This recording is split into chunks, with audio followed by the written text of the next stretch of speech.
All right. So, one of the things about autistic folks, we tend to look stuff up.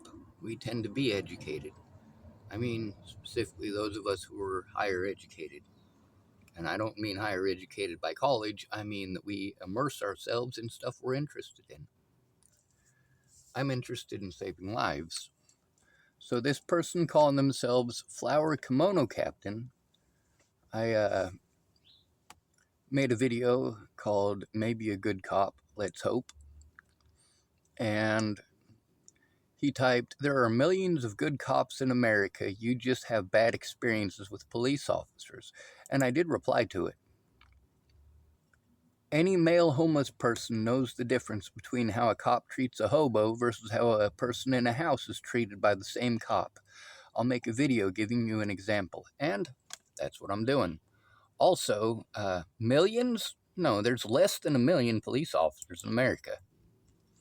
It says, this is the AI overview.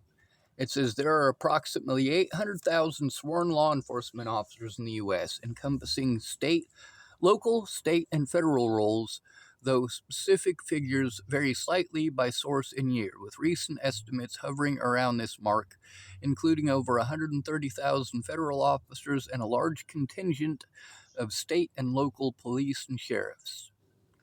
Key figures and details. Total sworn officers around 800,000 across all jurisdictions, local, state, and federal. Federal officers, approximately 137,000 federal personnel have arrest and firearm authority. Isn't that cute? All right, so I guess let's get started on a true story. All right, so there was a woman in a town called Longmont, which is in Boulder County, Colorado. And this woman was living with her daughters and her husband, and she found out that her husband was doing things that you don't do to your own daughter, you don't do to any child. So she turned them in. Well, the problem is that even though he was molesting her daughter and a police officer did arrest the man. Now, mind you, Boulder and Longmont have different police departments, just so you know, just so you're aware. So when her husband was arrested, his mom bailed him out, and um, as far as the house went, the lady was not able to pay the bills because obviously her job wasn't enough to cover it. She was working um, when this happened, and he was working when this happened, and between both of their incomes, they were able to cover the cost of it. But when he was locked up, nobody was paying those bills, and when his mom finally was able to bail him out, it did take a few months because there's some serious charges. And although Boulder County, for the most part, will cover for a rapist, that's primarily only at the college. You basically have to be um, a student at CU in order for that to apply. And part of the reason is because during the 90s, they had the rape outbreaks. Now, if you try to turn in rape, they just arrest you, like with Teresa Massilia. When she was raped, she fought off her attacker, and they didn't charge him with rape. They charged her with assault for fighting off her attacker. So then there was a woman named Michelle who was going to college to become a pediatrician. For those of you who don't know what that is, that's a children's doctor. Well, when she was raped, she didn't fight her attacker because she was afraid of, what happened to Teresa Massilia happened to her. So she didn't fight back. And because she didn't fight back, they charged her with false reporting. So let's get back to the story of the woman and her kids. So she wasn't able to pay the bills and ended up homeless and didn't have any family that she could go to. The only family that she had in the area wasn't even her family, it was her husband's family, ex husband. I don't know if they were divorced by that point or not, but I'm certain if they weren't, she was trying.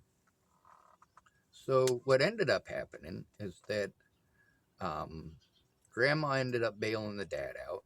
The mom ended up homeless. The kids ended up temporarily in foster care, and then grandma came and picked them up.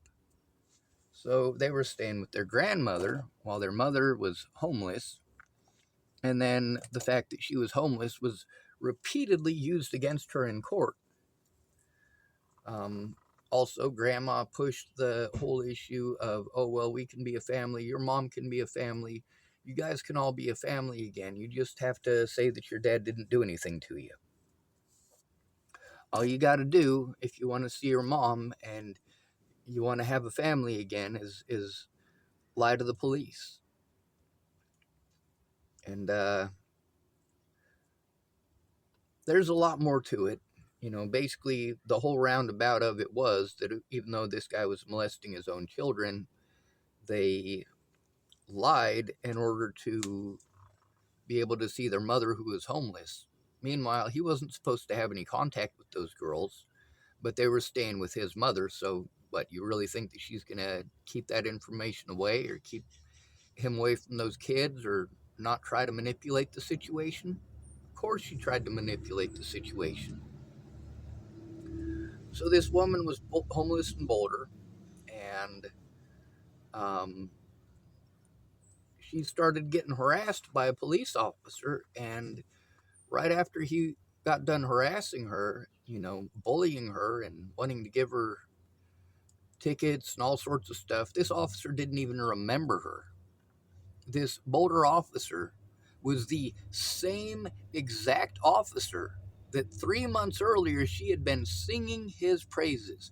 Now, why was she singing his praises? Well, because he arrested the son of a bitch who fucking molested her kids. Of course she was fucking singing his praises.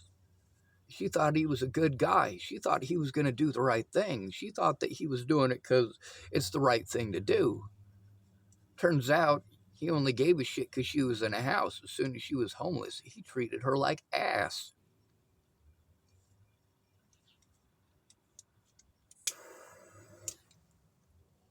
Also, the fact that she was homeless was repeatedly used against her in court. They kept on trying to insinuate that she must be a druggie and that's why she's homeless, that she ended up homeless because she didn't want to pay the bills because she spent them all on drugs, and so on and so on and so on.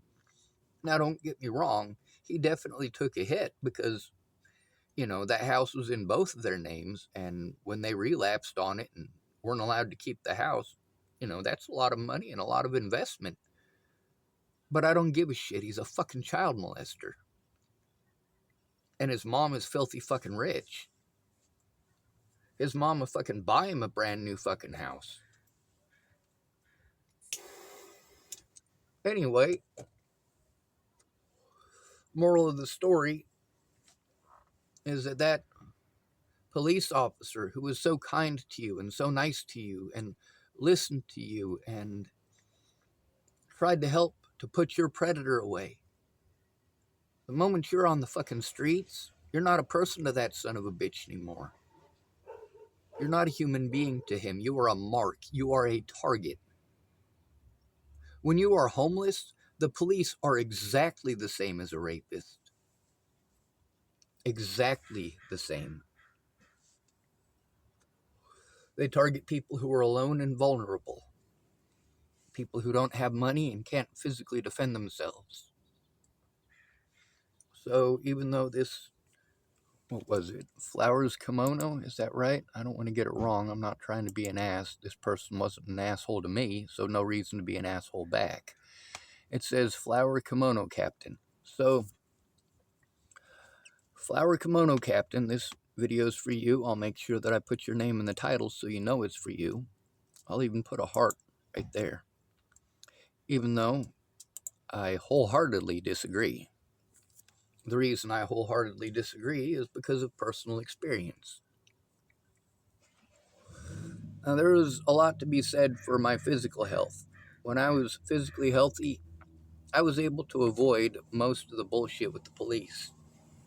After I hurt my back, though, I became one of the hunted. You know, there's a difference between a smart rabbit and a dumb rabbit. There's also a big difference between a smart rabbit that's injured and a dumb rabbit that's injured. And when you're a smart rabbit and you're in good health, you just keep moving. As long as you're still in motion and you don't stop to talk to anybody, you pretend that none of the other homeless people exist, or if you do interact with the homeless people, it is only to help them out, to give them blankets, or to, of course, walk them to the warming centers and homeless shelters. Now let's take a look over here. This is a picture I drew for Natalie Bollinger in 2016. It's almost finished in this one.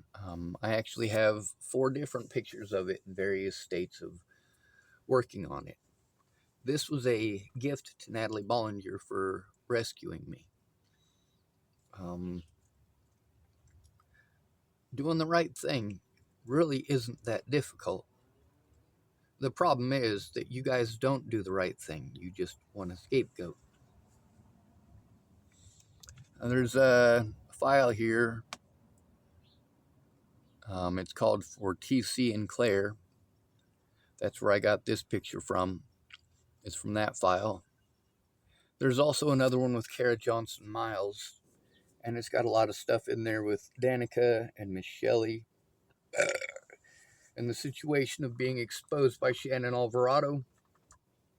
It's even got the evidence from Shannon Alvarado, who Shannon Alvarado literally will go out of her way to make excuses not to keep her word. Repeatedly, when I was begging her to help me to turn it in, which is what she should have done right away, but she literally never made a single effort, not even one, in all this time. And then she wonders why it is that I'm pissed off at her. Well, that's only one of the many reasons that I'm pissed off at her. Her alcoholism, that's not my choice. And it's her alcoholism, not mine. But the way that she treats people because she's an alcoholic affects everyone around her, and she simply does not care. So,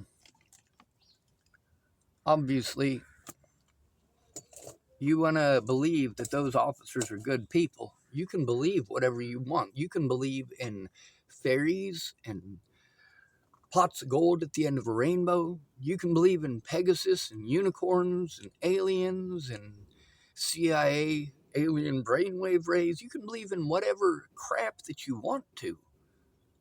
Just because you believe something doesn't make it true.